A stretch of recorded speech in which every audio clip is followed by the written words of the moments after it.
Okay, so last week we finished with this very, very nice identity. So if you start from any spherical fusion category, then any simple object in its center, Drinfeld center, divide its categorical dimension. So the dimension of any simple object in the center divides the categorical dimension of the category, which is quite nice.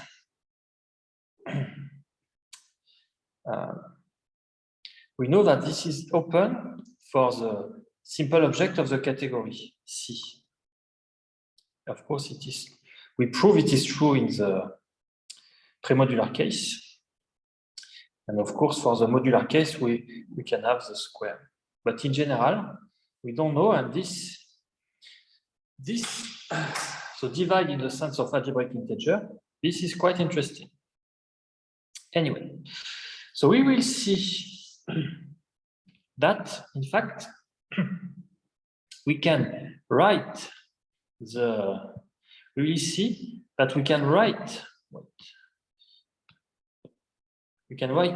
categorical dimension of C in terms of a sum of such divisor.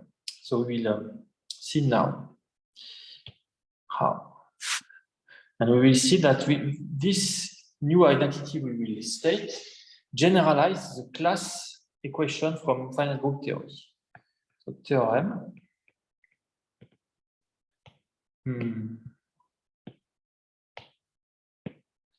So let C be a spherical fusion category.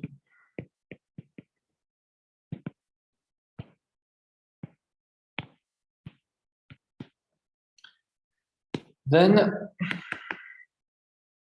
its categorical dimension can be written as a sum of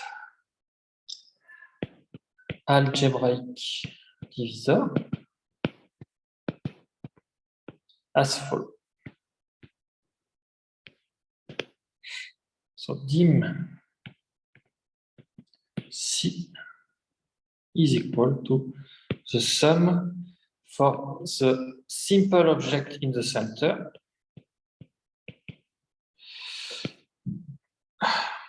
of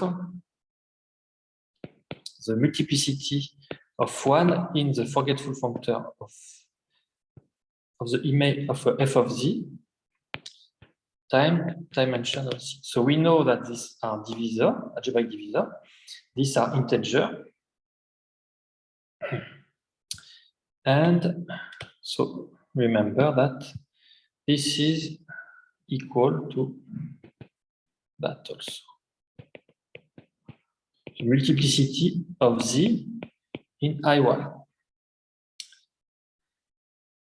Okay, so this is what this generalizes the class equation.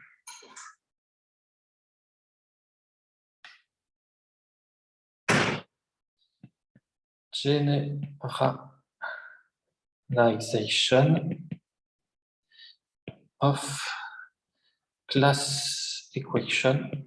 We will explain a bit later why. From finite group theory. So after the proof of the theorem, we will briefly explain in what this generalizes the class equation. So proof.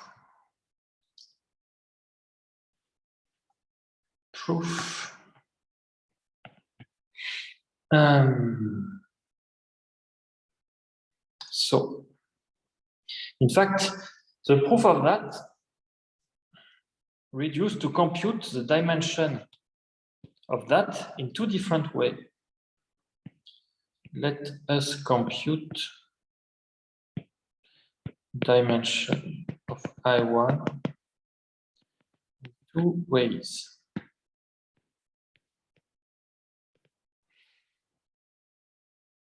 The first way, recall that the dimension of I1, of Ix, in fact, in general, we saw that it is dimension of C, dimension of X. So maybe I use, in the previous course, I use dx equal dimension X. I use this other notation. So we know that. We proved that last week, if I'm not mistaken. So the dimension of I1 is nothing but the dimension of C. Okay. But I1 is isomorphic to direct sum. So we saw that also.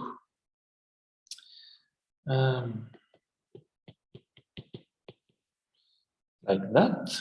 In fact, it's not that we saw that, it's just by definition. So I1 is an object in the center, which is semi-simple. So we just need just the multiplicity of Z times Z by it's very simple. So it's immediate. And this is, as we saw before, this is nothing but the multiplicity of Fz, of 1 in Fz. Okay, so if you apply the dimension character here, you get dimension of C. So we saw dimension of C here equal, and here it's linear. So you just need to write the sum Fz1 dimension of Z, which is exactly what we wanted to prove. You see, the proof is quite short. The idea is just to compute that by two different ways. So now, what about class equation from finite group theory? Remark. Above identity. Generalize class equation because if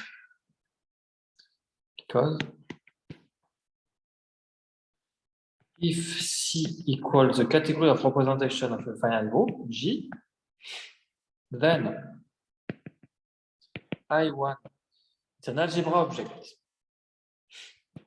is a group algebra object, group algebra here, of G. So it's an algebra object, so where the group G act by conjugation. Act by conjugation. And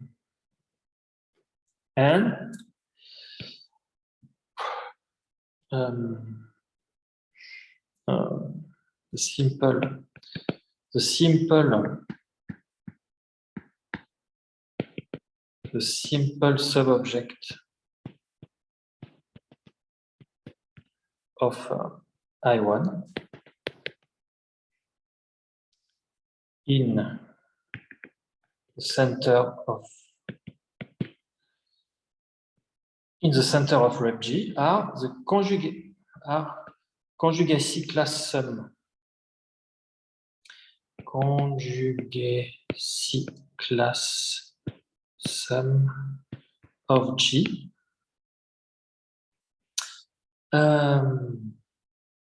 So if you call that star, making star the class equation. So the idea is to take C equal rep G, and then you replace. So every simple component of that are given by conjugacy classes, and so you get a conjugacy class conjugacy class equations. Okay.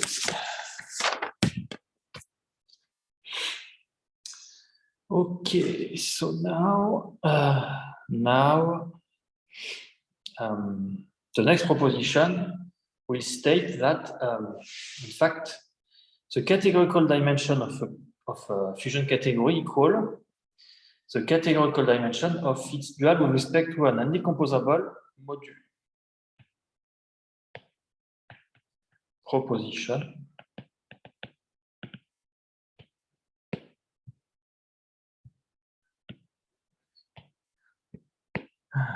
So let C be a fusion category,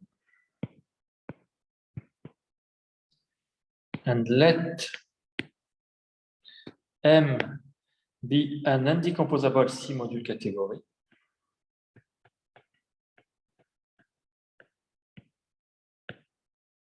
C module category. Then the categorical dimension of the dual of C with respect to M equal to the categorical dimension of C.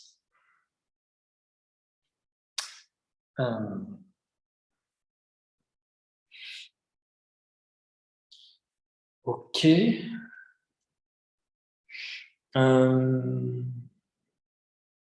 Okay, proof. So we know that because M is indecomposable, the dual with respect to M is a fusion. We already saw that. We know that dual of C with respect to M is fusion, a fusion category. So,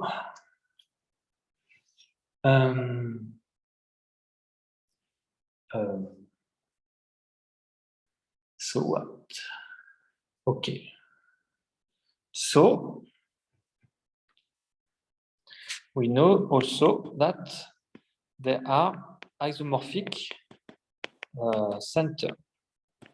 We also proved that before.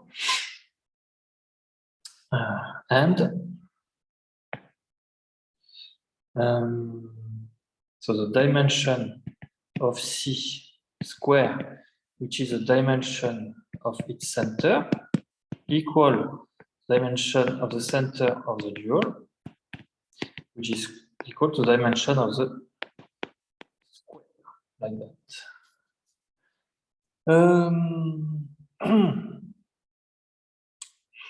So wait. So it's okay. Everything is okay. I forgot under which assumption we can have that. No, I'm asking myself about this. So here, where? So if let me check very quickly. If I have time. I don't know.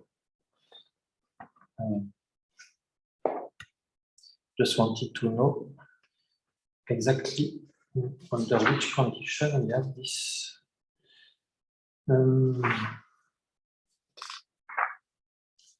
Where is it? It's not very far.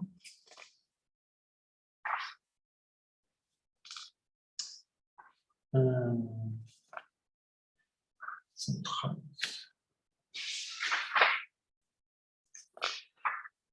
I cannot find it. Can't find it very quickly. Okay, so I will check. I will check at the pause. Under which condition? I don't remember. We have this equality. But for sure, in this case, it's okay. So,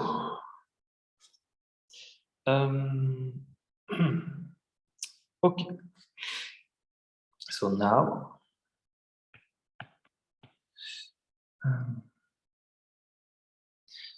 so the categorical dimension of a fusion category is totally positive. So let me explain that a bit.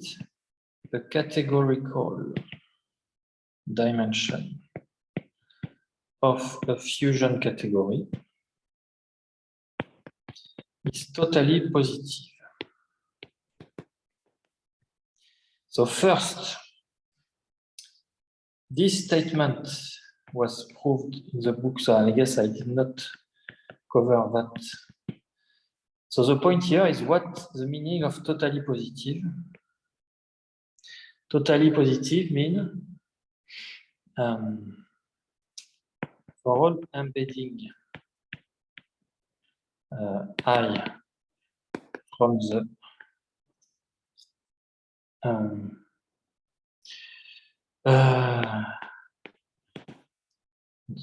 field, algebraic field, I guess. Then, so categorical dimension. So alpha is totally positive. Alpha is totally positive if we have that. The positivity of alpha is invariant under any embedding, like that.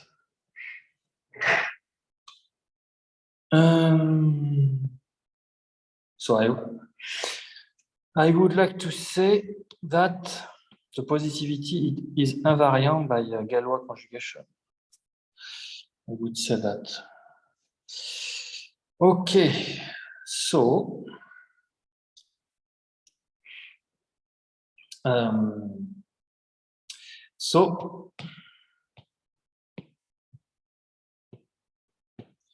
dimension of C equal dimension of the dual of C with respect to M, because they are totally positive and the same square.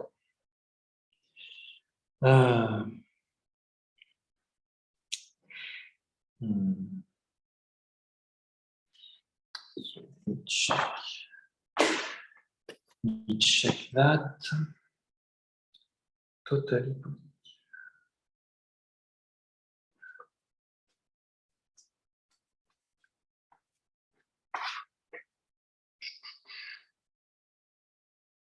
For any embedding. Yeah. Okay.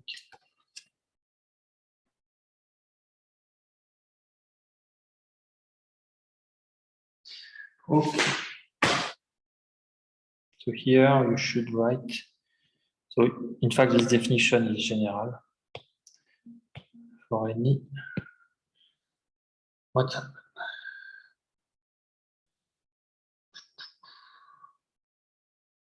Okay. Any field. Okay. So. Okay.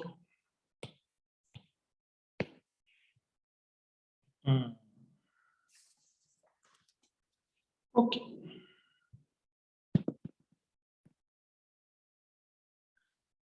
Now. So what about now?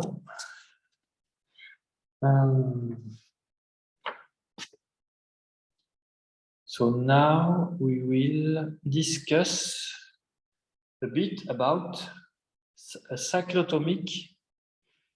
So we will again talk about cyclotomic field. So I guess I will be a bit brief here. I will try to be. Before talking about some cyclotomic results, in fact, we will talk about. So you have the forgetful functor and its right adjoint, the induction. This functor induces a map at the Grothendieck ring level. So let C be a fusion category. And let the X center Z of C. So the forgetful functor induces an homomorphism at the Grothendieck decreasing level. The forgetful functor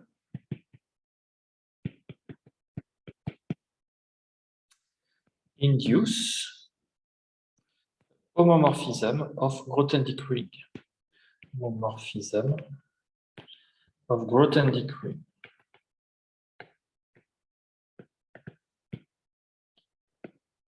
Here, the homomorphism of Grothendieck ring is called by F, and the Grothendieck ring is denoted using GR like that. So sometimes in the book it's used also, or in the literature you can see K here GR. Even in the book sometimes you see K or GR. I guess it's the same thing.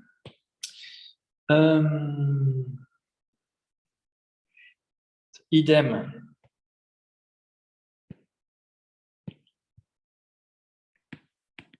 Idem for the right adjoint.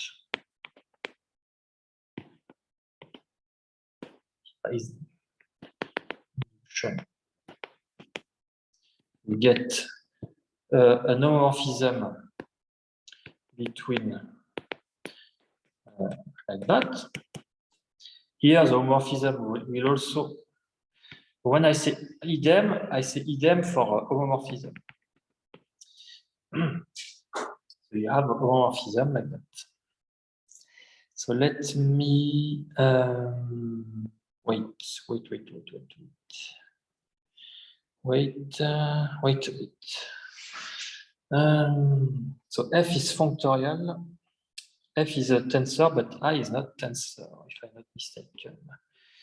So you get a map, but it's not an homomorphism. But I guess we only need the map. So let me just write map. We get a map. Induce a map. Right adjoint, induce a map. A map. I guess this map is not a Grothendieck ring homomorphism because I is not tensor functor. F is a tensor functor. So I have to check that later also. Anyway, so here, I guess we don't need the tensor structure. Okay. So for now, we just need to talk about F. So clearly, so F, the image of F is contained in the center of the Grothendieck ring. So in the center, like that. So if you remember the definition of what is the center of a tensor category, in fact, the object involving here are coupled, and the first component is an object of C, which commute up to isomorphism with all the other objects of C. So if you apply the Grothendieck ring, it must be element of the ring commuting with all the other elements. So it's clearly in the center of the Grothendieck ring.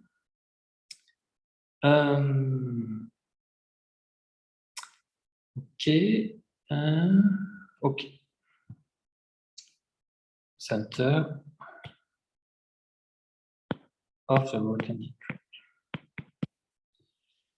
Okay, so let me state the lemma.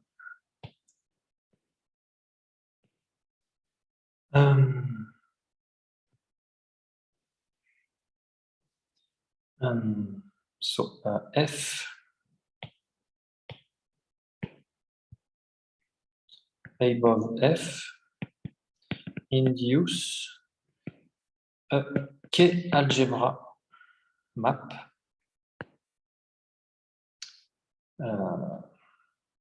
from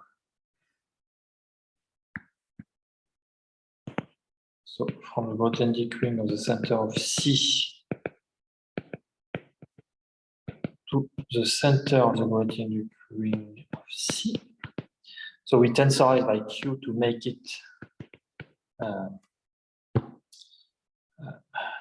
algebra, Q algebra.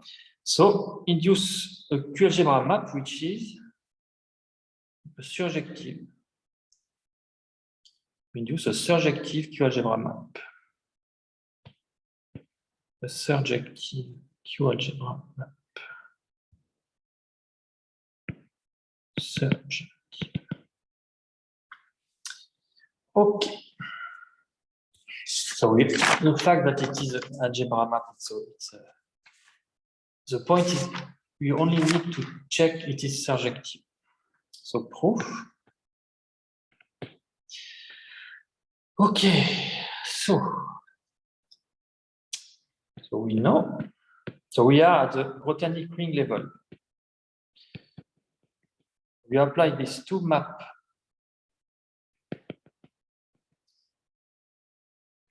So here we use this notation, and as I said, we don't need it to be an algebra homomorphism, I guess. So Y in the simple object, or in the, So there is an identification between the element of the simple object of to isomorphism and the basic element of the Grothendieck ring.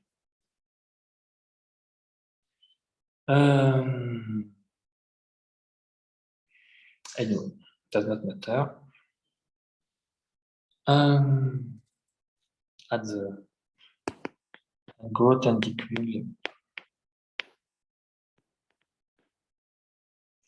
it's at Grothendieck ring level because we did not put the tensor structure here, tensor product. Anyway, it's okay. Okay. So now, we have this equality. Now, if X is in the center, if X is central in the Grothendieck ring, so let me just write at least like that. And this means the basis. At least it's more correct to say that. So if it is a central element of this Grothendieck ring, then you can move it outside. Then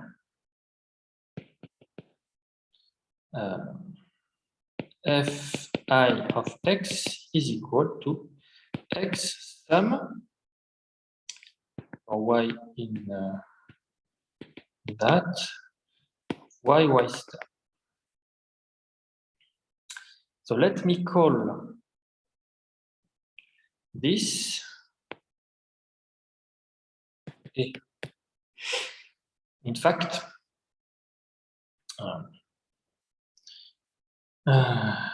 okay.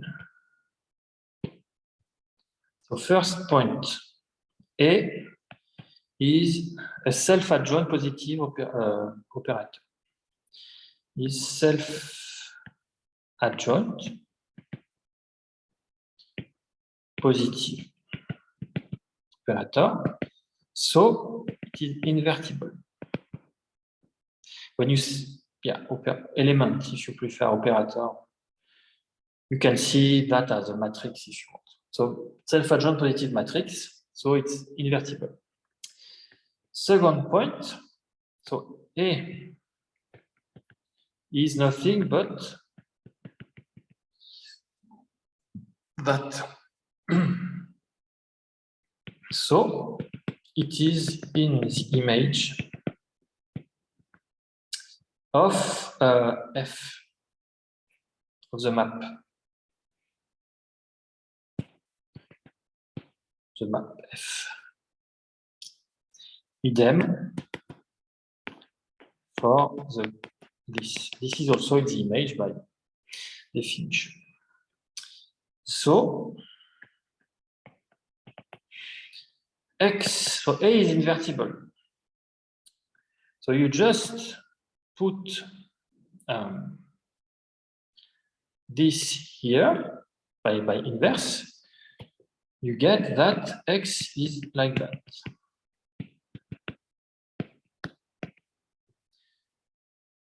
So it's also in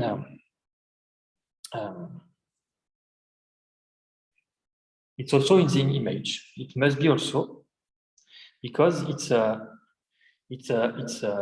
Q algebra map. It's also in the image because it is a Q algebra map. It's an algebra map. So if this is the image and this is the image, so by algebraic structure, the product is also in the image, and the inverse is also in the image because the Q algebra map.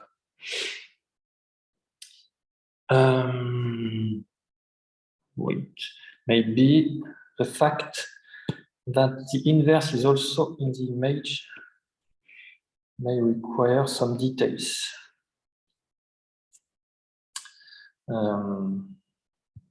So maybe we need some details about the fact that the inverse is also in the image. Okay. Well, let's just see that as a sketch. Okay. Okay. So what time is it?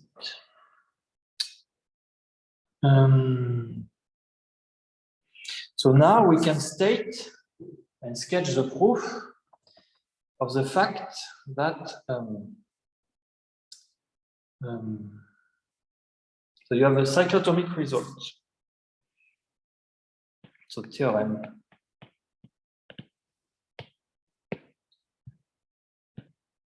So I only put a very short sketch for this theorem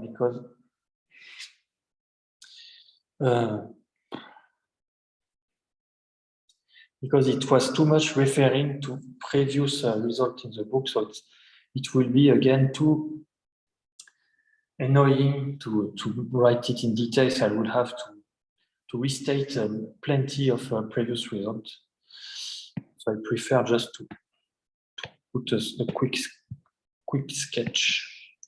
So let's see, be a fusion category.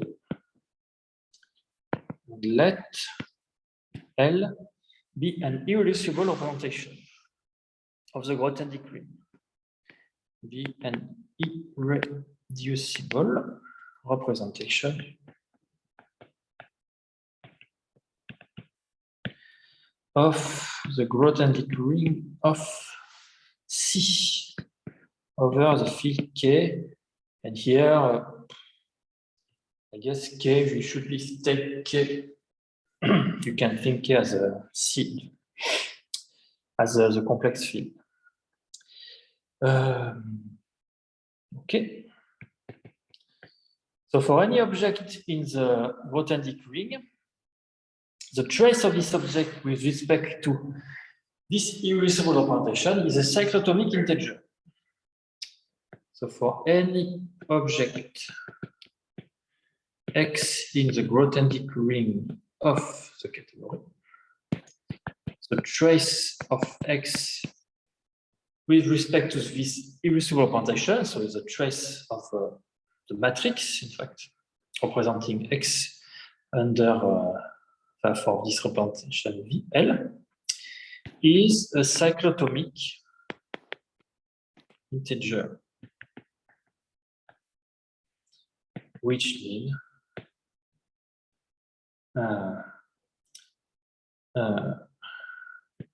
in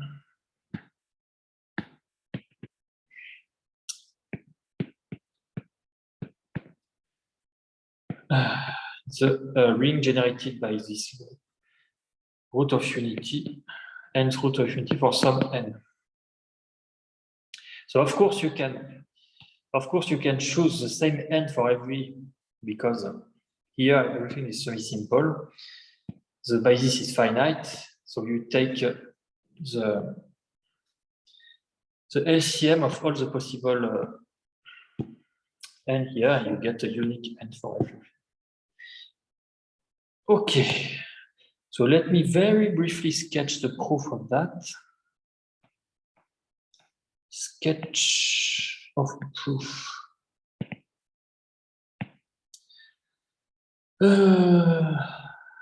Okay. So first step, you can reduce to the spherical case by pivotalization. To the spherical case by pivotalization. So I did not explain in details, but in fact, if it is not pivotal, then you can apply the pivotalization, and the pivotalization is spherical. Yeah. So in fact, if it is not spherical, you can apply anyway. You can apply the pivotalization in any case. You get something spherical, and then you can come back in the group. It explains in more details how you can come back to the initial fusion category. We call that it is spherical. The pivotalization is spherical. Okay, so via the pivotalization, we can reduce to spherical case. Then, because now C is assumed to be spherical, the spherical fusion category, so its center is modular. Okay.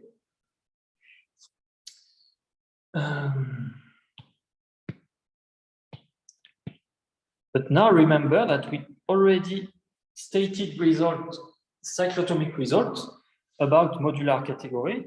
The entry of S matrix are cyclotomic. So you can reduce to the known cyclotomicity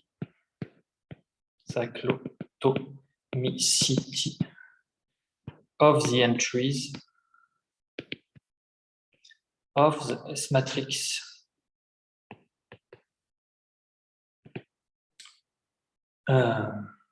Of the center of C. And yeah, there are two steps, two points to do that. So involving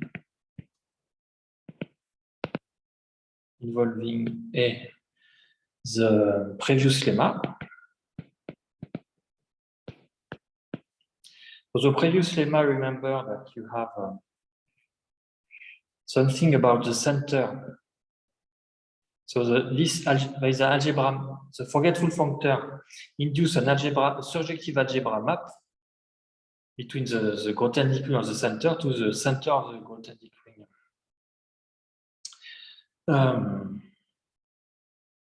Okay. So you use the previous lemma, and you use also the fact that the S matrix diagonalizes the fusion rule. Use the fact that the S matrix diagonalizes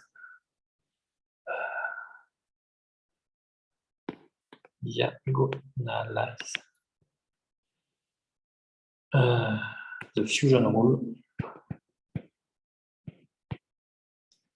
by conjugation.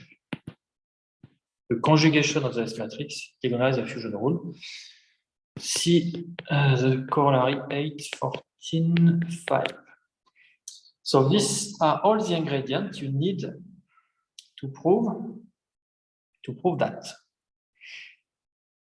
But basically, the main idea is to, as I want to say as usual, but this is very deep, to reduce to the center, to reduce to modular category. And here you can use S matrix, and we know it's cyclotomic, and then under some technical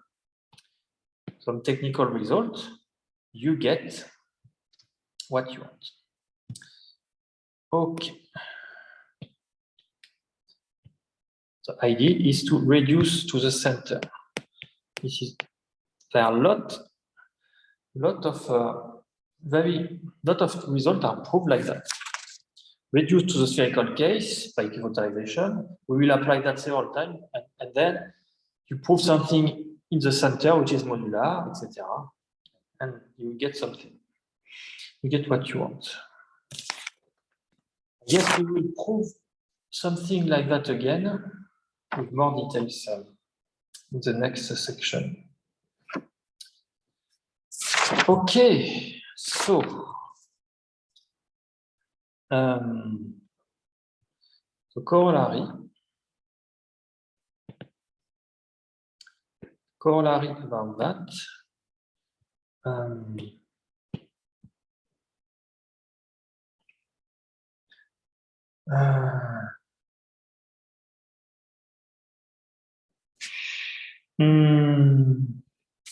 So in particular, for corollary, any irreducible. Here, the previous theorem is about the trace is cyclotomic, but in fact, any irreducible representation of the Grothendieck ring is defined over the cyclotomic field.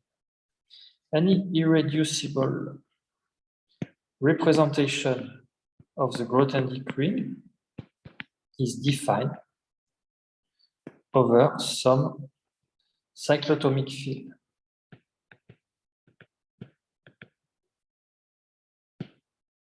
In particular,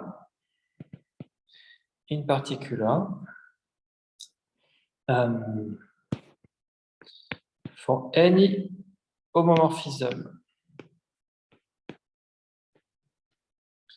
phi from Grothendieck ring of C of the category C to the complex field C, which is a one-dimensional representation, irreducible representation, and any object element in the Grothendieck ring, we have that the image of that is always in cyclotomic field. Okay. So we will also only provide a sketch of proof. In fact, the proof is also sketched in the book. And there is one point in this sketch of proof in the book for which I am not very comfortable, involving the notion of Breuer group. I will try to, after the pause, I will try to explain a bit the definition of Breuer group, but I am not sure how this can be applied. So we can do the pause now.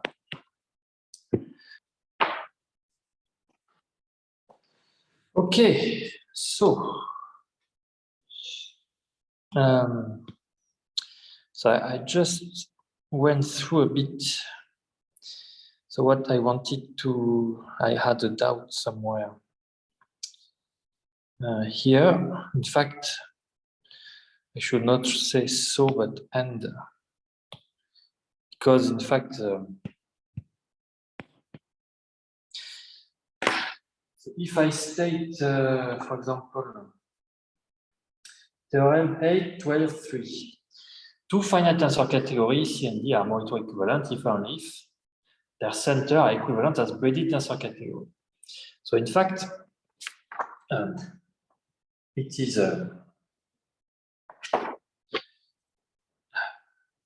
so C, the dual of M with respect to the dual of C with respect to M is Morita equivalent to C. M is assumed to be I guess M is indecomposable. So I guess if C is a fusion category and indecomposable module is exact. If I'm not mistaken, I should check that also, but anyway. Then these two are Morita equivalent. So they are equivalent Drinfeld center.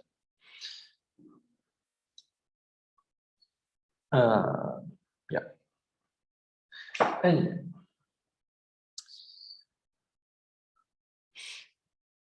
So the fact that two Morita equivalent has the same Drinfeld center is stated in the general framework. You don't need to be in the fusion framework. Anyway, so what about the proof of the sketch of proof of this proposition? Okay. So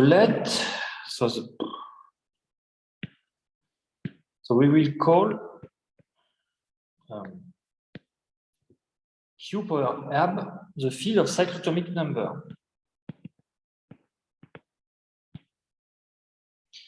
Cyclotomic number.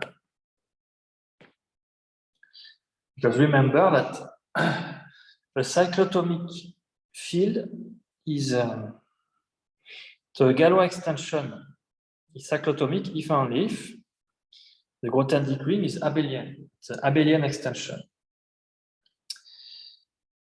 So it makes sense to call the field of cyclotomic numbers like that. Next, so here, so I'm just checking, listing the main point of the proof, but it was written in the book without many explanation, and I did not have the time to write the details of that. So let me just write it as it is. So the Grothendieck ring of C completed with this field is so decomposed into direct sum of simple algebra. Okay, and the last point is the Brouwer group. So here I mentioned about Brouwer group of this field is trivial. And that is supposed to be enough to prove the corollary. So I'm not very comfortable with this proof, but yeah, I am honest. I did not understand all the details here, but let me at least explain what is a Brouwer group, and let me state what I guess should be the how to use the Brouwer group. So what is a Brouwer group? Brouwer group.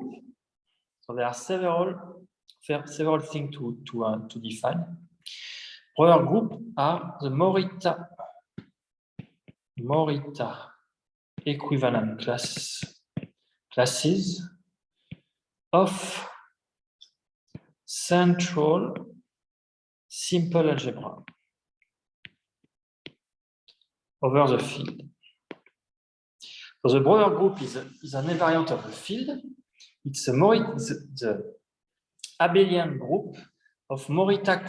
So the abelian group of Morita equivalent class of central simple algebra over the field. Now, what is central simple algebra? So central simple algebra, so simple algebra, it's okay. Simple algebra central mean that the center is the field itself. Like, for example, as for as for matrix algebra. Mn of C. The center of Mn of C is C. Okay. And what about Morita equivalence? So Morita equivalence, remember that this means equivalence. So two algebra are Morita equivalent if their category of modules are equivalent. Equivalent categories of modules. Oh, modules. So if the Breuer group is trivial, this means that so I guess here, every central simple algebra are Morita equivalent each other. In particular, they are Morita equivalent to the trivial algebra, they are Morita equivalent to C. So every central simple algebra is Morita equivalent to the field. So here, and I guess also, I guess here that these simple algebra are central also. So let me write it like that.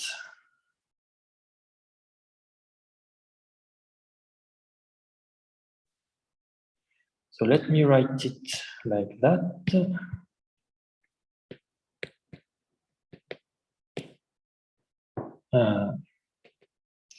So I guess they are all central, which means that. Then this decompose into algebra, simple algebra, which are Morita equivalent to that. So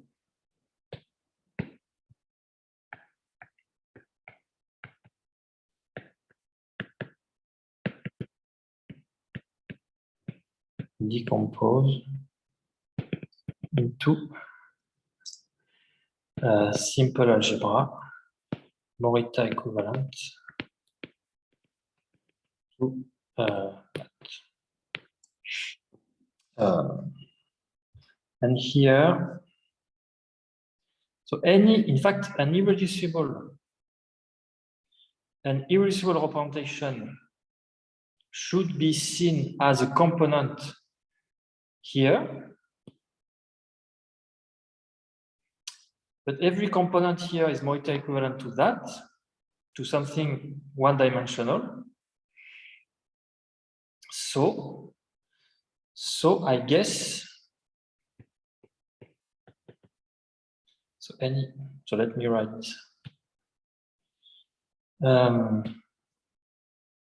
But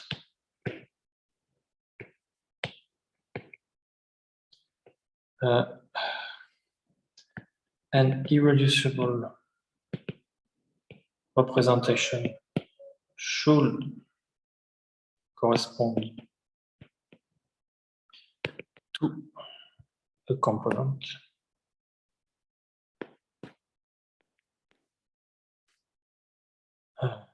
of this decomposition.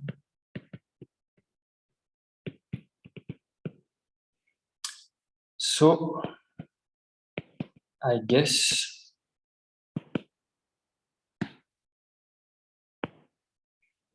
we are reduced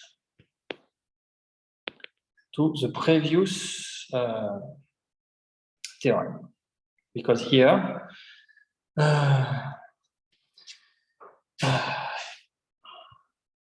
yeah, I guess we are reduced to the previous theorem, because in fact the trace if the irreducible representation is one-dimensional. In fact, the trace is directly the an homomorphism.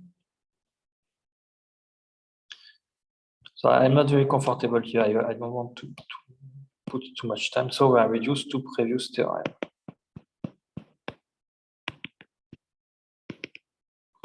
Let me put several question marks.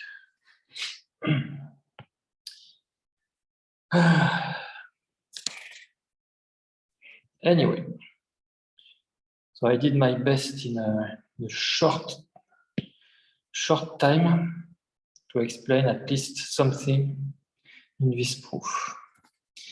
Anyway, corollary.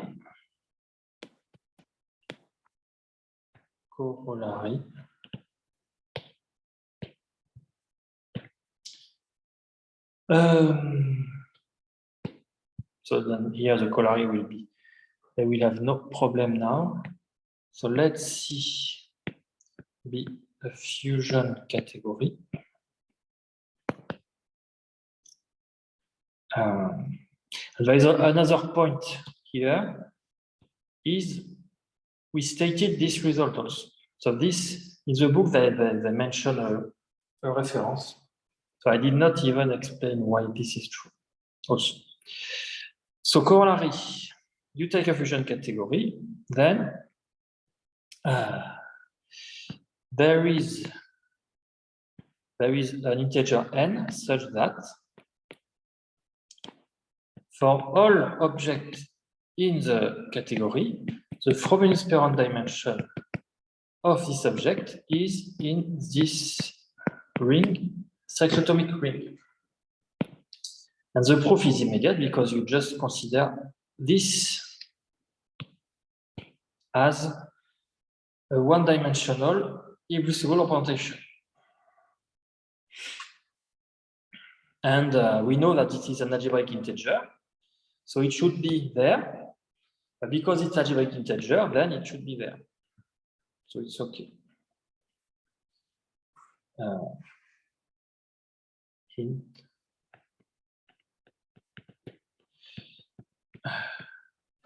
Is a one-dimensional irreducible representation of the Grothendieck ring of C.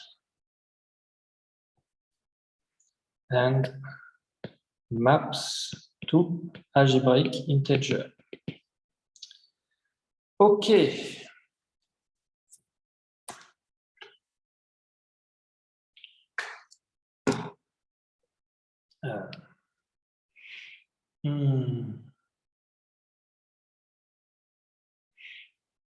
Okay. I'm sorry about this is not clear here, but yeah. In fact, in the book, there is no details also. I was not able to provide more details in a short time. Okay. So let's go to the next section about pseudo-unitary fusion category. So we already mentioned pseudo-unitary fusion category. So it is time to explain that in more details. Pseudo-unitary fusion category.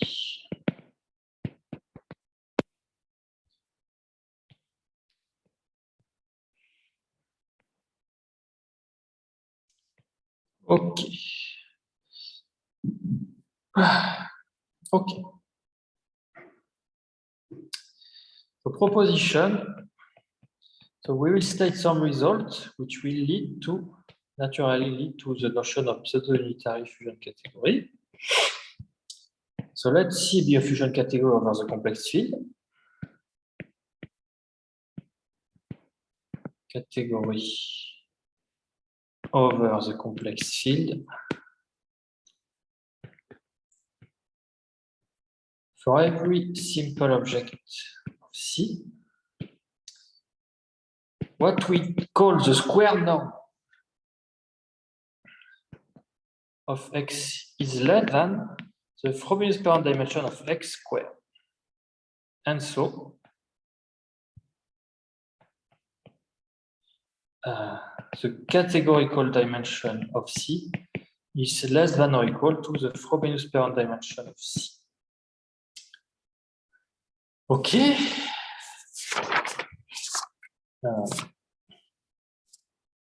So again, we can assume that C is pivotal up to pivotalization. Again, up to pivotalization, we can assume that C is pivotal. So remember that the pivotalization is the C2 equivariant of the category C. So it's not the same category, but it's kind of extension of index 2. So when you say we can reduce two pivotal case by pivotalization, it's not immediate. You have something to check. Then, so because now C is pivotal, so we can assume C to be pivotal, then the square norm is the eigenvalue of matrix algebra. Is an eigenvalue of this matrix algebra. Matrix algebra of X tensor X star. Matrix algebra. A fusion matrix. Sorry. Fusion matrix.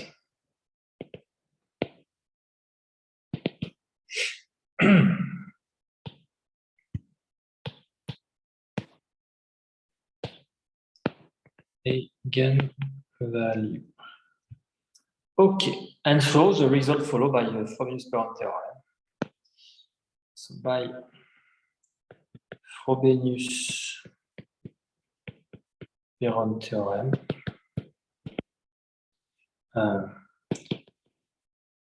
so the square norm as an eigenvalue of this fusion matrix is less than its norm, the Frobenius parent theorem. So let me write it like that.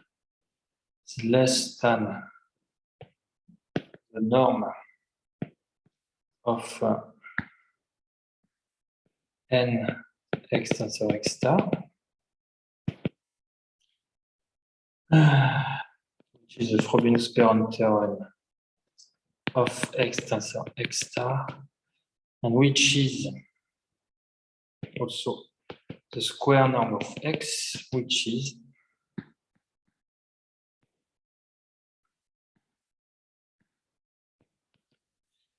the square of the Frobenius parent dimension of x squared, like that. Okay, so yeah, this is what we wanted to prove. We get that.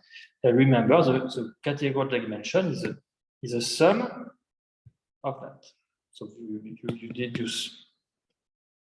You put the sum here and here, you get that. Okay. Okay. Okay. Okay. So that is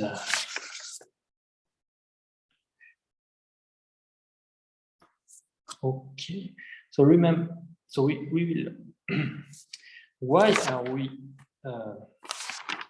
stating such proposition in the section about pseudo-unitary fusion category?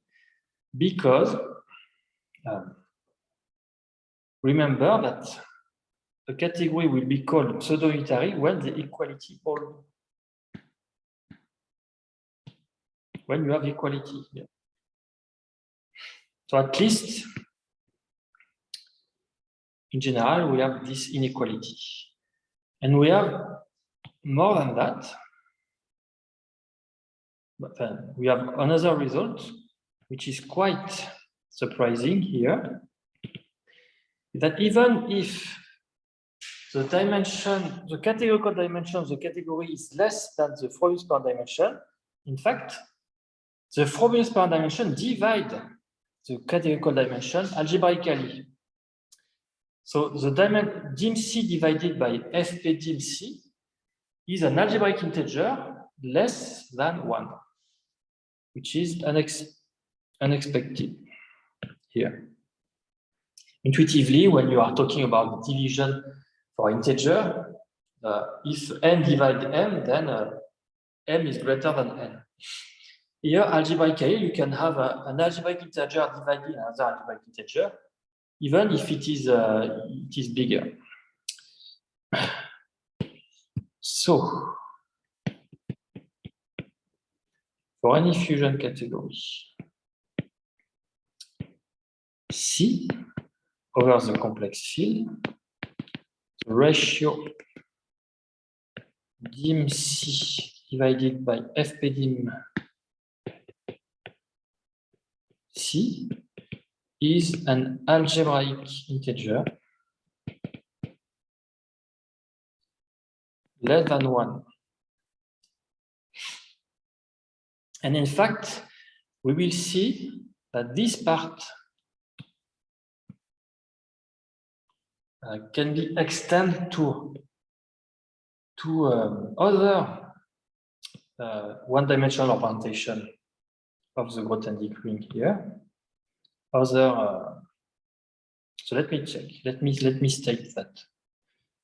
And this will involve, in fact, the proof will involve again the Trinfeld center and the reduction to pivotalization. So again, the same trick. The proof. We can reduce to the spherical case by pivotalization. We can reduce, and here I will explain why, because it's easy to explain. We can reduce to the spherical case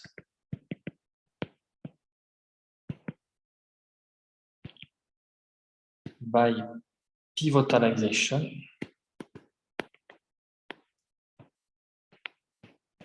C tilde pivotalization because the dimension of C tilde, the pivotalization divided by its Frobenius parent dimension of C tilde is 2 times the dimension of C divided by 2 times the dimension, the Frobenius parent dimension C, which is the dimension of C divided by its Frobenius parent dimension. So that is an algebraic integer. If only this is an algebraic integer, so we can reduce to the spherical case. And I forgot to say that so this point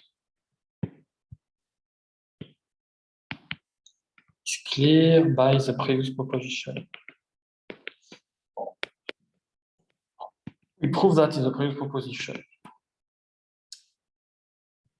Here. Okay, so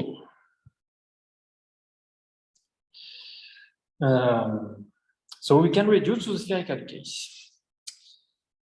And we can also reduce to the modular case. That's nice. We can also reduce to the modular case. That's really nice because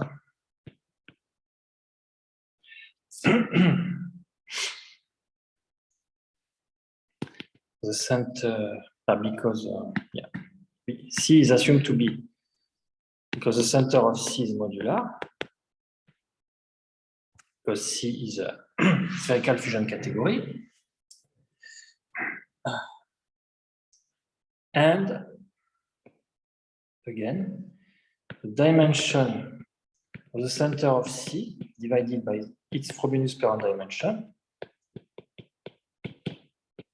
is the dimension of C divided by its Frobenius parent dimension, everything square. So if this is an algebraic integer, then this is an algebraic integer. The algebraic integers are stable by square root. So you see how it is strong. You can reduce something, a result for any fusion category, you can reduce that to modular fusion category. So see how the modular fusion category are fundamental in this theory. Okay, so now we can consider the S matrix. So let S be the S matrix of, so we can assume, so from now, C is assumed to be modular. As we can reduce to modular case, we can take C to be modular. So let S be the S matrix of C. So remember that any homomorphism of the Grothendieck ring can be written involving using the entry of a S matrix. So recall that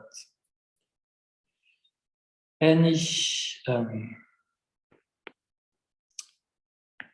homomorphism of the Grothendieck ring of C.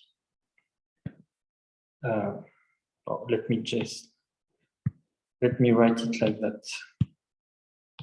We call that FPDIM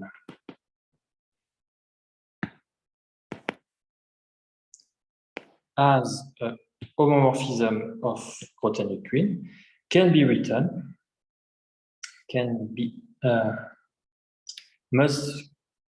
is of the form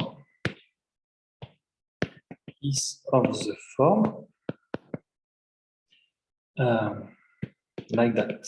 So we talk about that few sessions later before.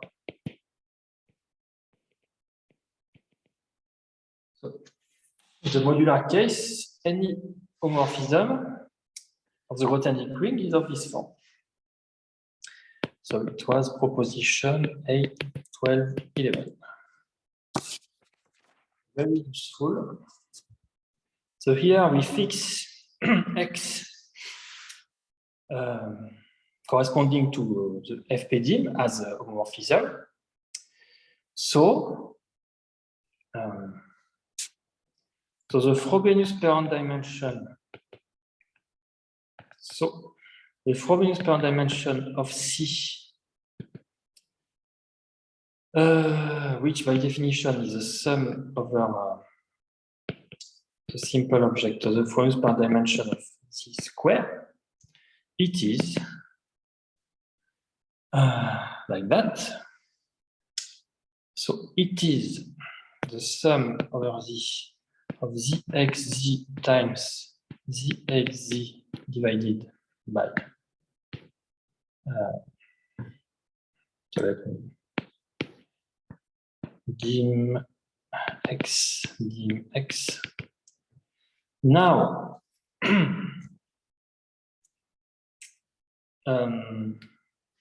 let me write it like that. It is equal to the sum of the FPDIM Z times FPDIM Z star. Because in fact, the FPDIM is invariant by dual.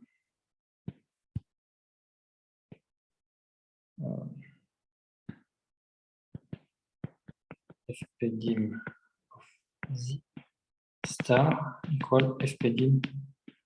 Maybe it will be more convenient to write z star.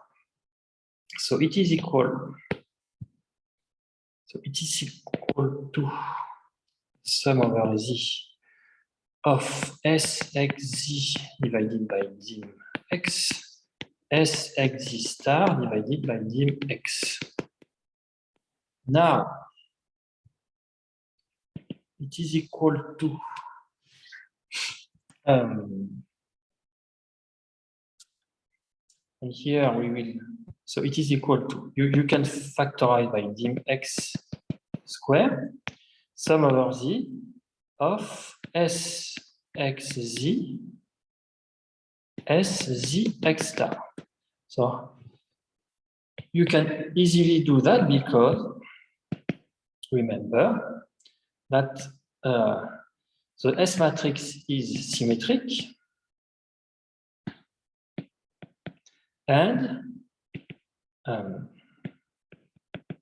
you can do like that. SAB equal SBA equal SA star B star equal S B star A star. So S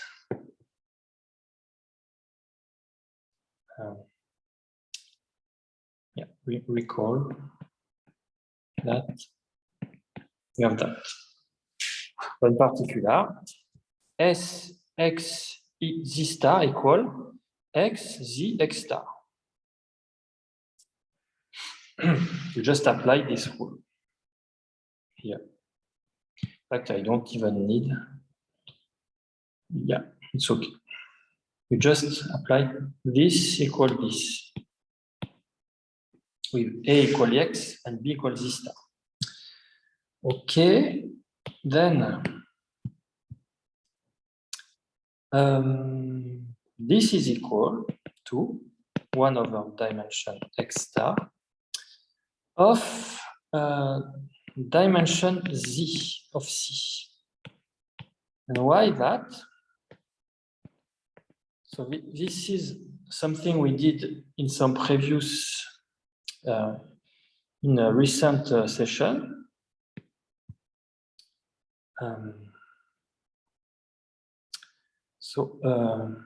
Remember that S square equal dimension CE. This is a dual matrix. Yeah.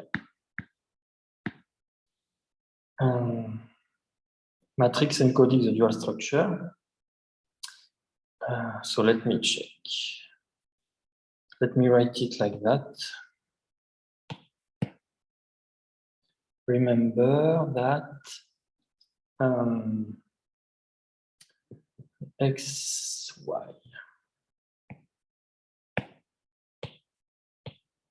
So equal dim CE, which means the entry X, Y equal dimension E delta X, Y. Dimension C delta X, Y.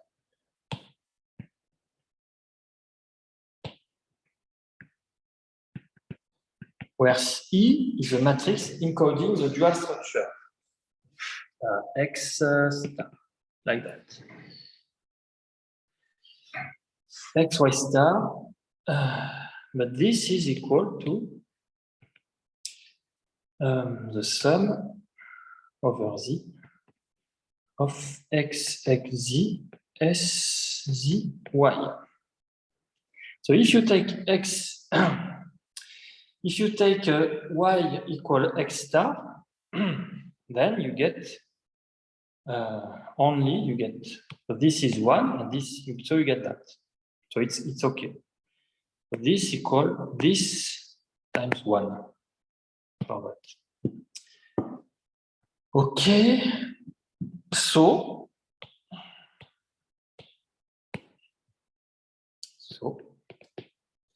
dimension of X square equal dimension of C divided by the Frobenius-Perron dimension of C.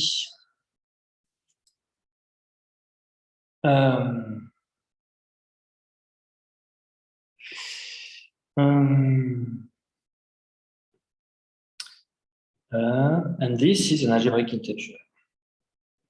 Algebraic integer. And so this is what we wanted to. This is an algebraic integer. This ratio is an algebraic integer. So remark.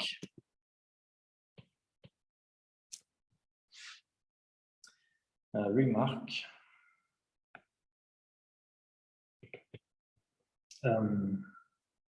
Not that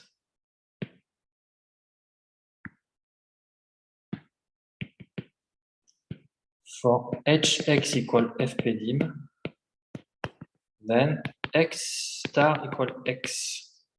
Why that? Because if you apply here, what is it?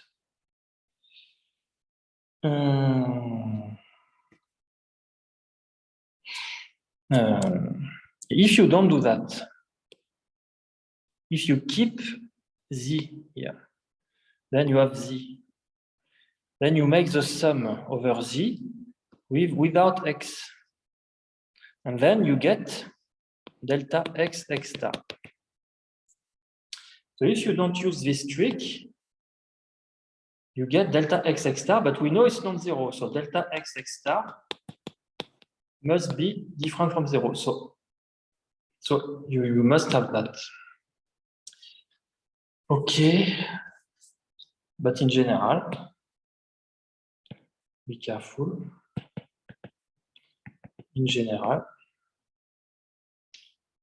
x is different from 1. Unless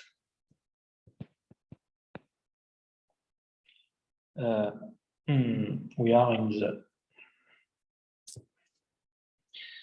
is different from 1 because in general this is not equal to 1 a priori. So that can be different from 1. So in general, this x is different from 1. So in general, the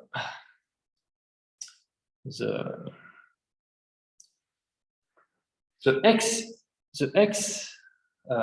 corresponding to the Frobenius parent dimension may be not equal to 1 in general. In fact, if in the pseudo-unitary case, it can be taken 1, we will see, because the pseudo-unitary case is precisely stating that this is equal to 1.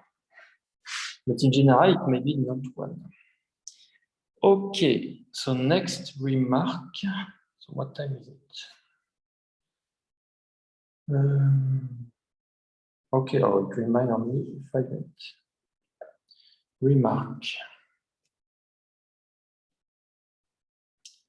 Remark.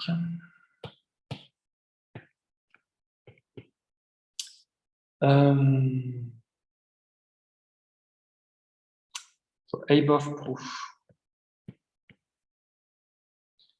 worked as well by replacing fpdim by any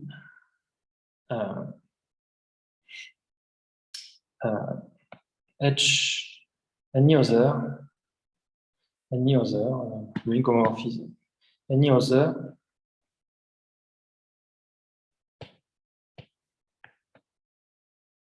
homomorphism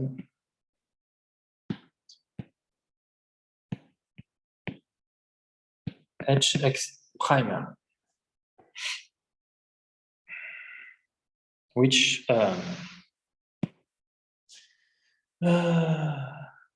imply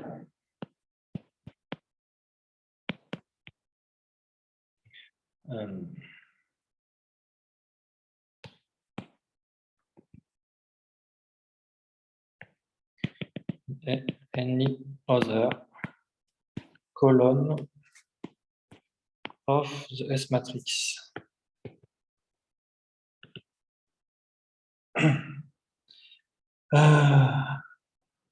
So so that any formal codegree,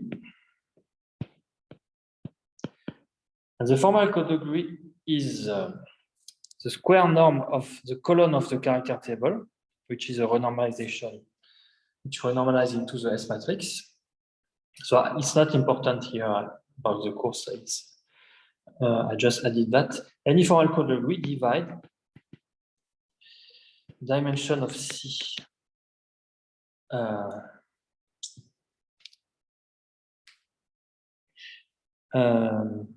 where with ratio, where the ratio is again some dim x prime. Yeah. And this is due to Ostrik, Viktor Ostrik. Okay. Okay. Now, so I did not define formal codegree here, but square norm of column of the character table.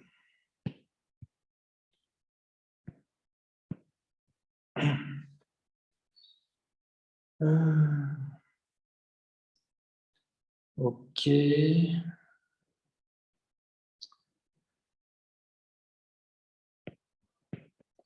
Square norm of the corresponding column of the character table. There is a the S matrix is a renormalization of the character table. Okay.